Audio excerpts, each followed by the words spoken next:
Hi, I'm Saurabh from Exa Protocol and welcome to ExaCast. Today we have Jason Eisen from UTU Technologies. So Jason, welcome to the show. Hi, everybody. Thanks for having me, Sarah. So Jason, I would love to hear from you who you are and what UTU does. Sure. My name's Jason Eisen. I'm the founder and CEO of UTU Technologies based in Kenya. Previously founded Maramoja Transport, the first taxi app in Africa.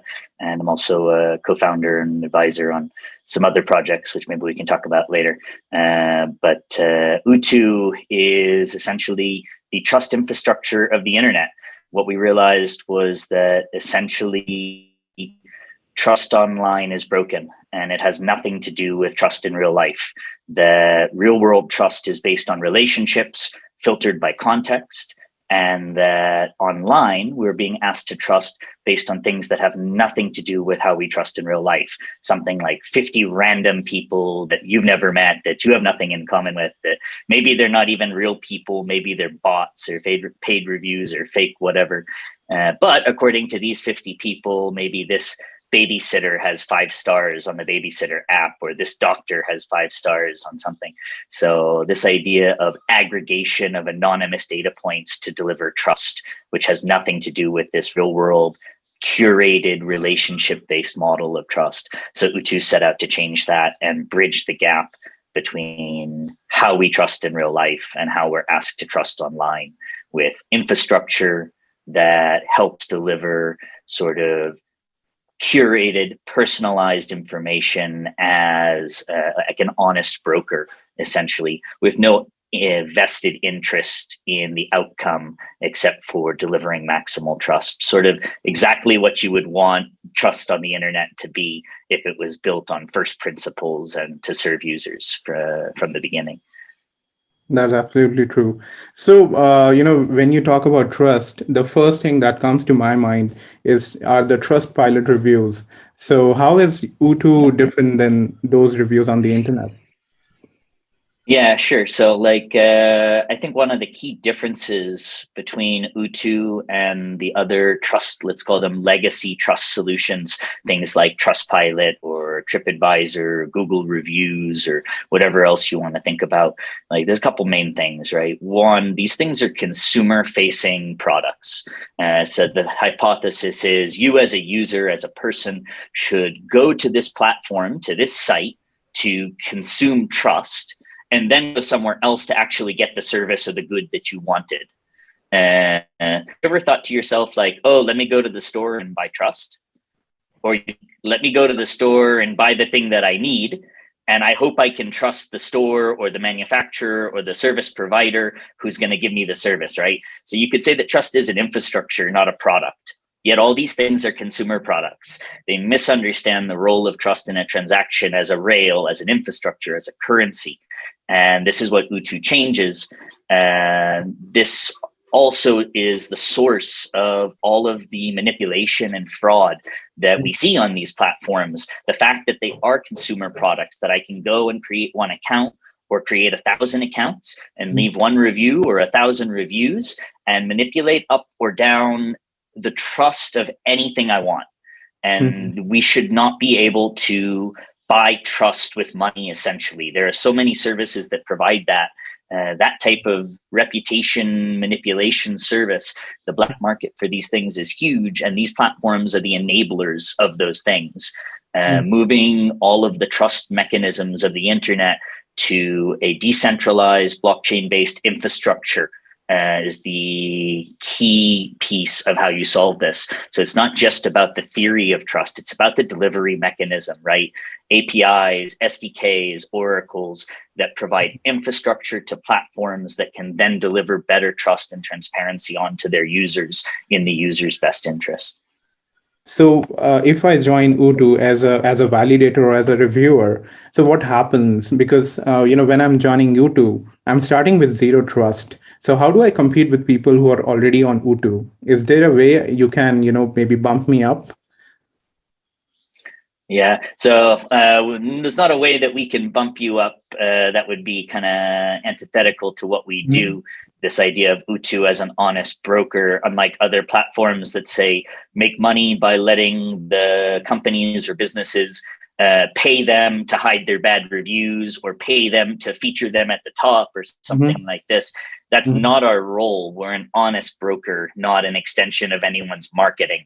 And so the idea, however, the point you make, this idea of like a latecomers challenge, that if you join and there's already well-trusted entities in your space, like how do you break in? And I think this is really interesting because we've actually modeled that into how we calculate token rewards. So our token model essentially provides for greater UTU Trust token return on a successful endorsement of a service or a product, if it's a new or not yet well trusted service or on the. So say that a few people have already staked UTU Trustins on a service provider, or maybe nobody has staked on them yet, and you stake on them a significant amount or something like this. What we're really, when that endorsement pays off, the proportion of a reward that gets paid is to some extent based on the incremental change in sort of staked tokens that your stake provided, right? So if you staked 1,000 tokens on somebody that had none versus 1,000 tokens on somebody that people had already staked 1 million on, there's a very small incremental difference in what you've provided. So in this way, it really innately encourages discovery and promotion of new service providers that are trusted.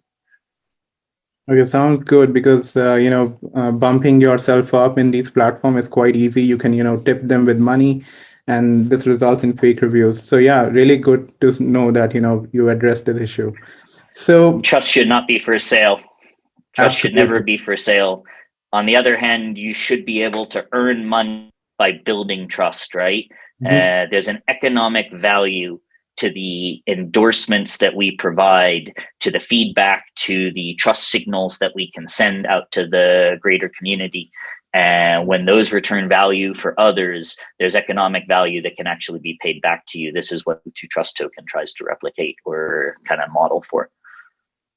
Sure, makes sense. The next question I had was regarding the psychology of a person reading the reviews. So social proof, plays a major role in your buying decision or trusting somebody. Like, how do you address the challenge of social proof on UTU? Yeah, so I would argue that it's really not just about similarity or about aggregation of large numbers. It's really about what I would call familiarity. How close is someone to someone else in a social graph, and how much contextual relevance is there between that person for the transaction or topic at hand, right? So let me give you an example. You go to a babysitter app and there's a babysitter that has 50 5-star recommendations or 5-star ratings from 50 random people Mm-hmm. and one 1-star rating from your sister. Mm-hmm. What do? Do you follow your sister or you follow the 50 random people? I'll go with my sister, definitely. You'll follow your sister, right? What if it's 500 good reviews and one terrible one from your sister? Yeah, it will still tip the balance towards my sister. You still go, yeah, exactly. This is the point, right? There's no number of aggregated data points that can compete with the right data point, even if it's just one, but it's from the right person and about the right thing, right? So you may not trust your sister, though, for some other piece of advice, like on choosing a restaurant or a car or an accountant. Maybe you trust your friend in finance for that. But that's the domain expertise, the relevance that we try to model for with our AI. We try to learn each individual person's model. So it's not this idea of like a one size fits all model of trust for everybody, but rather UTU's role is to understand who you might trust for what, in which situations, and to serve that information to you at the right time and place to serve your interests, right? That's it. So, yeah, addressing the right person at the right time is the key. So I just wanted to know. So we were talking, you were talking about tokens a lot. Just wanted to know how tokens work in your ecosystem and how someone can get their hands on the tokens.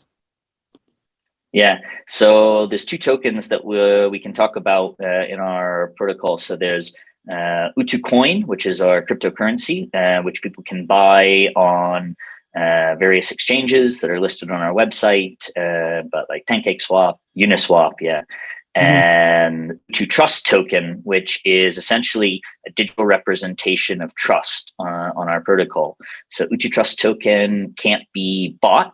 It can't be transferred. It can only be earned by sharing data into the protocol.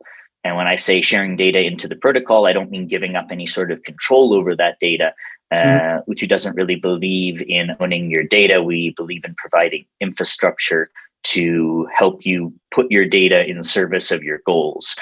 So you upload the data into the protocol. It could be relationships data, profile data, maybe transactional data from different platforms that we support or that you directly want to integrate.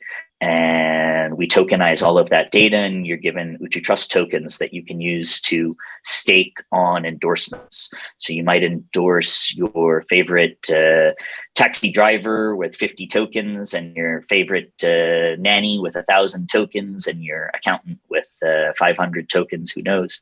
And when those recommendations or endorsements pay off for people in your network or extended network, depending on kind of the privacy settings that you choose, Mhm.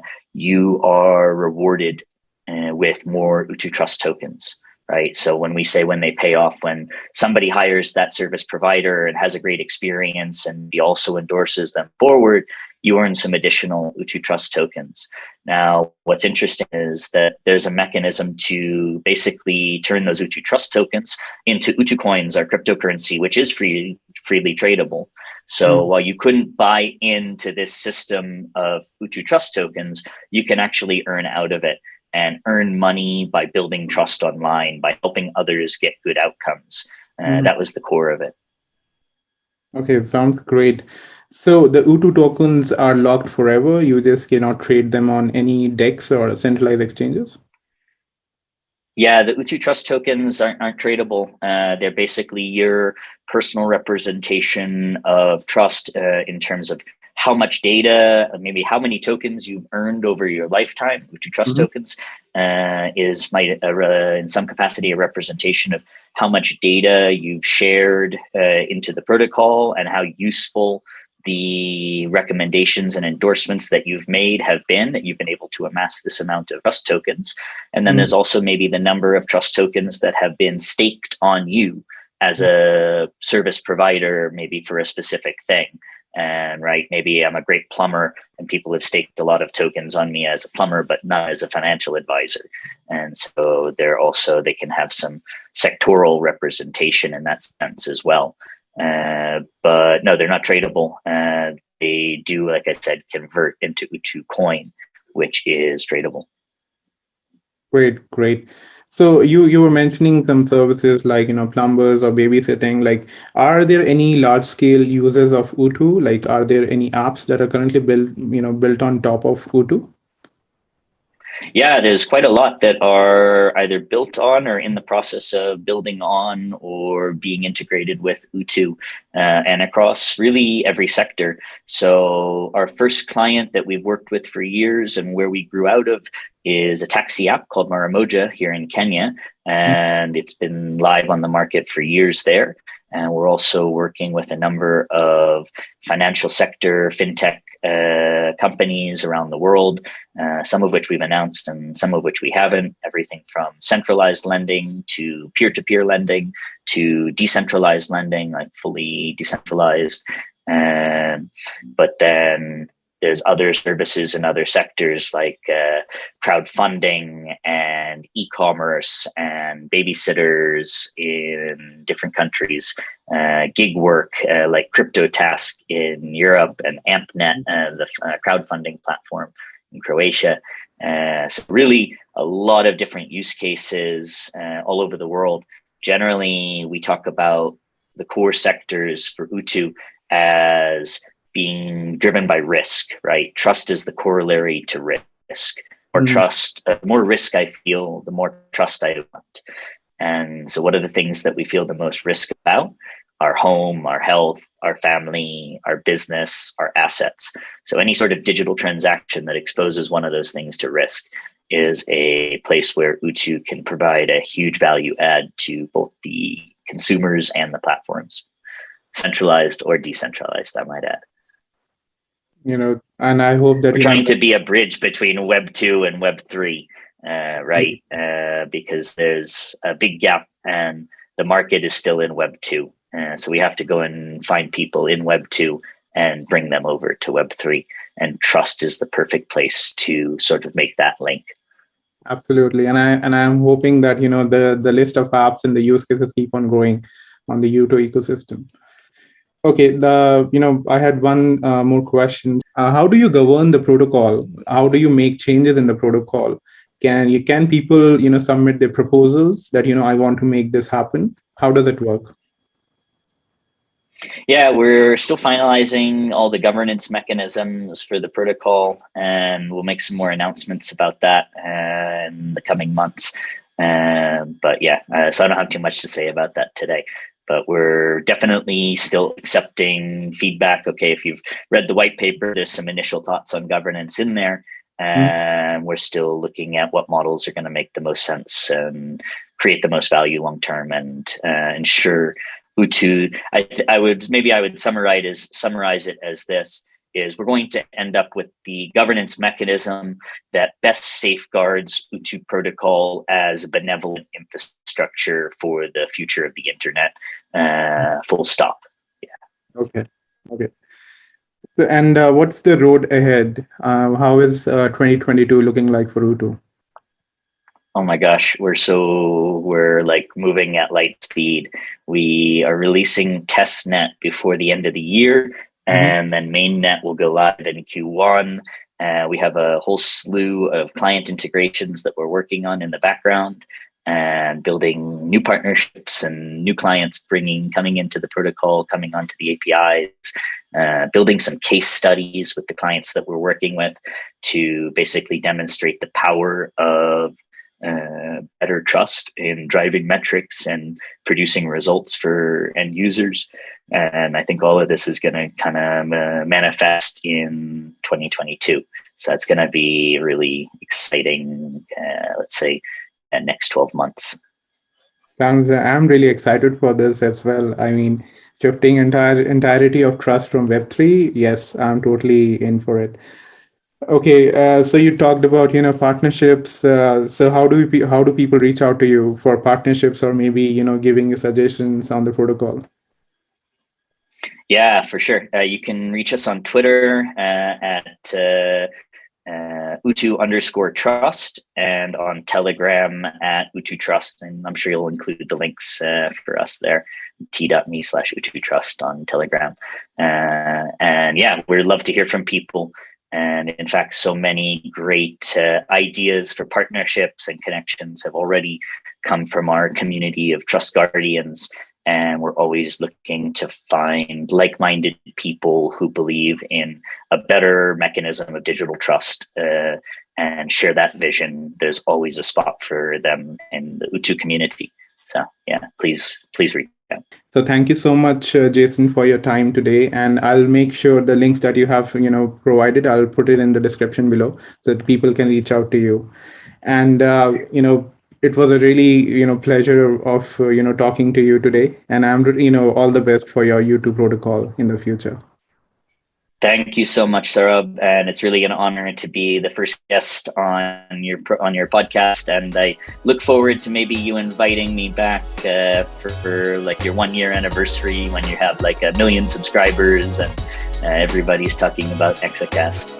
Thank you so much, and yeah, would love to host you again. Thank you. We'll look forward to it. Cheers. Cheers. This episode was brought to you by Exa Protocol. Exa Protocol is currently under development, and you can register your device as a node today. Download our early access app to register your device.